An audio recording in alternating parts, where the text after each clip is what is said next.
It is Sunday, June 7th, 2020. Days mean something again. Last night, or yesterday, I guess, I went out to do street stand-up, and KJ, you've heard me talk about him before. KJ came out with me, and it's interesting. I don't mind having him out or other people out every now and again, but stand-up comedy, street stand-up comedy specifically, is something I do for myself, and it makes me happy.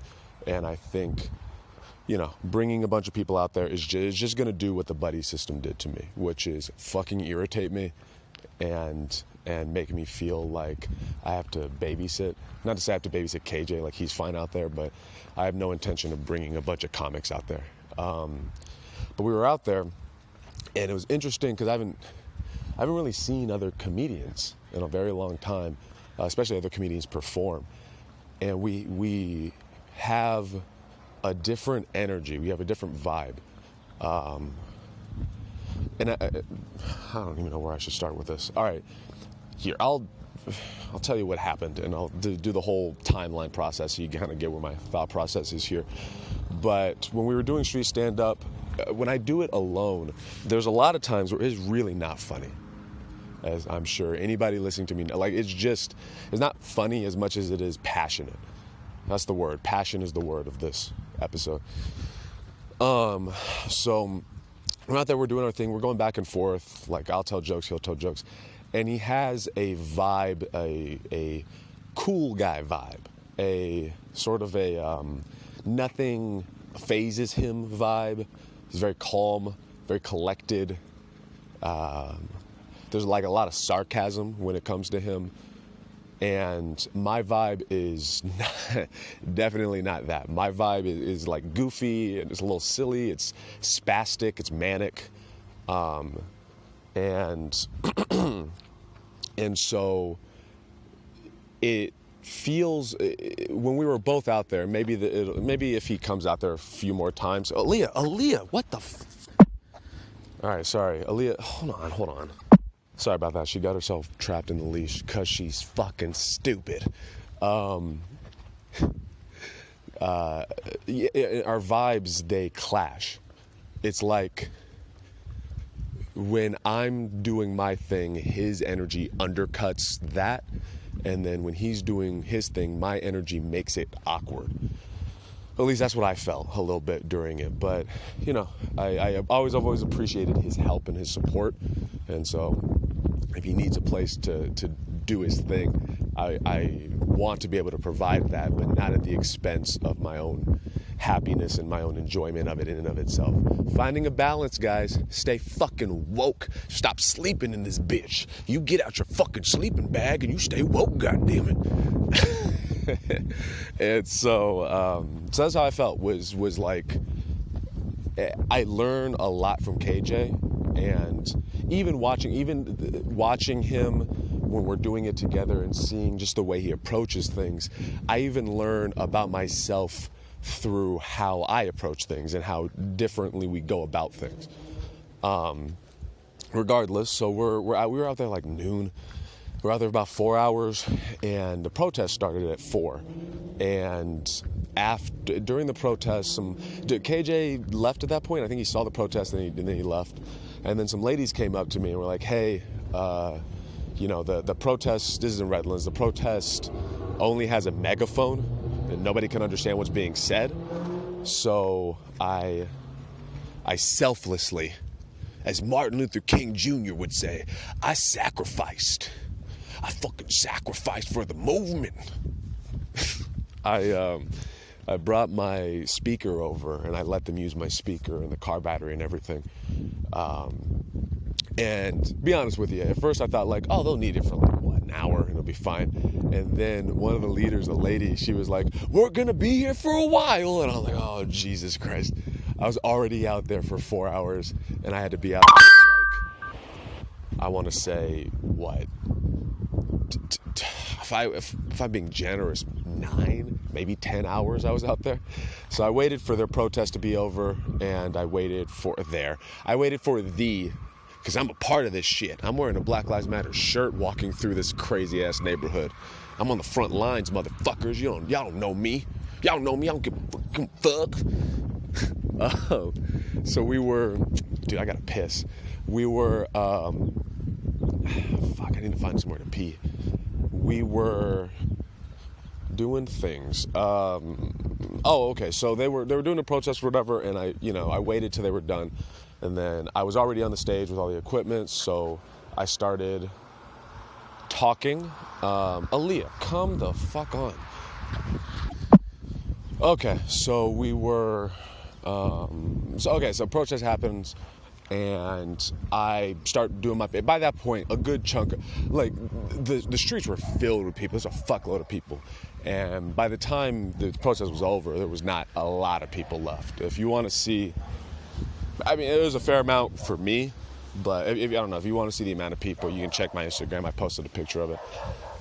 It's on the stage thing. These fucking dogs. Okay, so, I don't know, just fucking deal with the dogs. So I'm talking to these people, and then, as per usual, the people that stayed were crazy people. For those of you who listen, I'm assuming that some of those people who stayed are going to listen to this. The 3 a.m. Denny's energy people. The weirdos, the weebs. I like those people. So they stayed and they listened, and I got to talk to them for a really long time. It was the biggest audience I performed for in months, and it felt amazing. They listened. They really took in what I was saying. They really liked it, which was great. And I'm slowly getting to a point where I am getting comfortable with the stare. Like when I would do it before, I would keep being hyper aware that like they're all paying attention, they're all staring at me, it's quiet. And I'm in my head, I'm still aware of it when I'm on stage, but I have gotten more comfortable. I don't feel the need to acknowledge it all the time, which is good. I think acknowledging it makes it feel weird, or it shows like a level of lack of confidence that the audience might inadvertently latch onto. So, I'm proud of that I'm able to kind of stay in the moment, not be too worried about it, which feels good. And by the end of it, I asked the audience, as I do a fair amount, I asked them, like, what is it that is keeping you there? Why are you still here? Because you don't have to be. The protest ended hours ago, and they were still listening to me talk. And people said different things, but one person, I can't remember who it was. Sorry if you listen to this. I'd love to shout you out, but I can't. But that person said passion. They said that I seemed really passionate. And that really got emphasized, one, because I've been thinking about Nostalgia Critic a lot and what I like about him, why I like listening to his editorials. And two, I was comparing myself to KJ in that, because I had spent hours with him out there, and we were both talking. Every now and again it'd be funny, we were riffing, we're fucking around, and that was fun. And God fucking damn it. All right. So I was comparing myself to KJ. I was thinking, like, all right, well, KJ has a style of all his own, and he's very funny, and people enjoy KJ. And I have my style, and it's very different, but people still enjoy me. But what are we doing different? And I think when that person said passion, I started comparing what KJ and I were doing when we were both on stage, or not on stage, on the street. And KJ doesn't seem passionate on stage. And I don't mean that in a negative way or like a critiquing way. That's just his vibe. It's not his vibe. He's not out there preaching. He's not out there. He's not being a pretentious fuck like I am. He's being funny, and that's what he's doing. He's just being funny. And so when I'm out there, my appeal isn't just that I'm being funny, but I'm also being passionate about what I'm saying. There's like an emotional attachment to what I'm saying or doing, I think would be the difference. And so I'm trying to take that into consideration when I write. Like if you listen to the older episodes, there's actually one with KJ early on, where we talk about how, like, when I'm on stage and I'm performing, there's this fucking sadness and this melancholy, this depression, and that's still part of me, and that's still something I want to present, but balancing it with humor is important. And the people last night seemed to notice that I was able to balance that depressing stuff with a little more humor. I can definitely turn the humor up, and I can make it more frequent, and I'll get there. But as of right now, I get sad, I get depressed, but if you give me enough time, I'll turn it back around into something funny. So passion seems to be it. And so when I write, as much as I'm going to write about stuff that is sad, I'm going to write about stuff that I'm passionate about.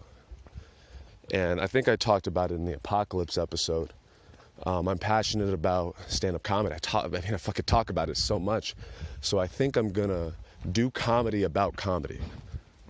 I think that might be ahead of the curve. Curb? Curve. Curb? Ahead of the curb? Curve? Curve. It's got to be curve. Because if you're ahead of the curb your enthusiasm, like curb stomp. If you're ahead of the curb, you're just turning quickly. But if you're ahead of the curve, like, the only reason you're able to pass math classes because they grade it on a curve. If you're ahead of the curve, you know what I'm saying? You know what I'm saying. You get what I'm saying. Head of the curve. So I think that might be a little ahead of the curve. I don't think I've ever seen a successful comedian, talk about comedy in a really in-depth way. If that's out there, please let me know. If I'm coming up with some bullshit that someone's already done, I would like to be aware of that, so I don't think that I'm Mr. Innovative here. But I'm gonna talk. I think it'd be interesting to talk about Dave Chappelle and to talk about Lenny Bruce and talk about how they've influenced me so much that I don't think that any comedian, to my knowledge, has done that in depth. I'm sure comics have talked about I know they have. Hannibal Buress got Bill Cosby in a lot of trouble. I know that comics have talked about other comics on stage, but I don't think they've done it in a, in a celebratory fashion. Like when I write, I want to celebrate the legacy of Lenny Bruce and the legacy of Dave Chappelle and Patrice O'Neal and those guys. Hold up. Everyone shut the fuck up. Hold on a second. Let me think. Okay. It was a good text. That's always good to have. So I was saying words, and I was saying statements, and I was saying opinions and beliefs, and I'm now passing another house with a huge old Trump flag, because that's where I live, and I'm wearing a Black Lives Matter shirt. Fuck you, this neighborhood, until I die, I guess. Yeah, I'm thinking. Okay, good. I'm thinking that's something different. I don't think any comedian's gone in depth about another comedian or other comedians or the history of comedy in any particular way. And in terms of passion, I'm passionate about it. I'm passionate about the analysis of it. I think, like I've talked about this, I like film and I like Quentin Tarantino. I'll use him as an example. He had, okay, maybe wearing this shirt out here is probably not the smartest thing. People are driving by and they do not look happy. Not getting smiles. No one's throwing up the fist for me right now. Doesn't make me feel safe, but whatever. We're here. Passions. Comedy. Passions. Yeah. I'm thinking if I... Oh, passion. I'm thinking... Quentin Tarantino. Quentin Tarantino wears his influence on his sleeve. When you watch his movies, he's damn near ripping off other movies. And when I think about my influences, a big influence I have are YouTube editorials. Like I watched a lot of Now You See It and Lessons from a Screenplay, every Frame a Painting, Nostalgia Critic. There's so many others.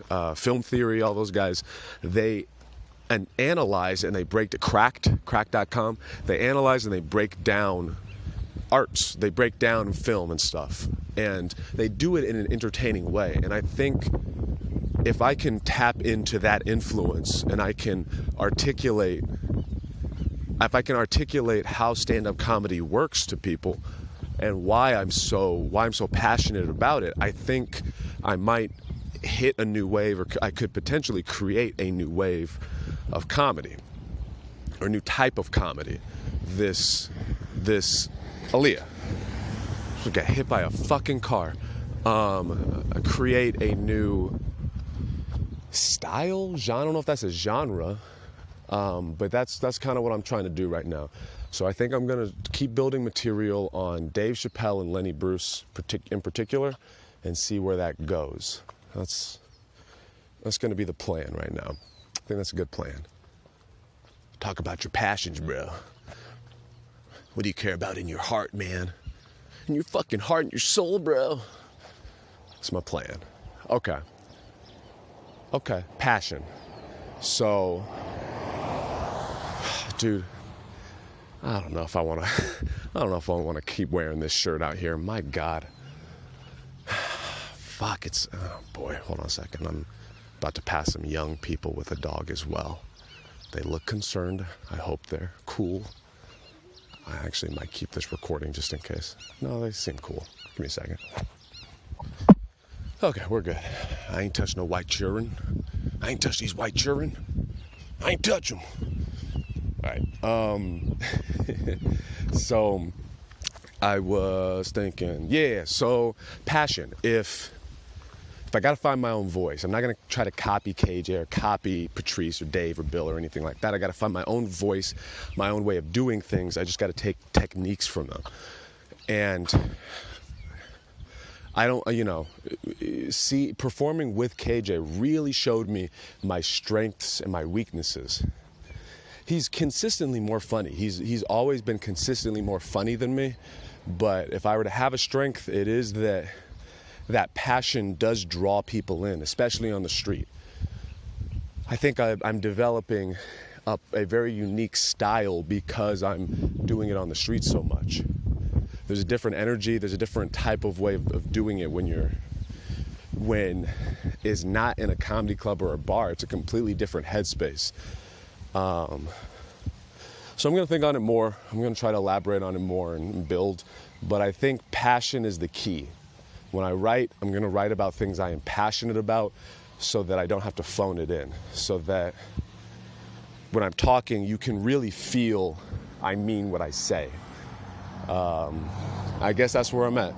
So if you like this stuff, if you like this nonsense, I'm trying to build a fan base. I'm thinking slowly but surely. So if you know one person, just one person that you think would enjoy this, please share it with them, give them some context, and yeah, until next time.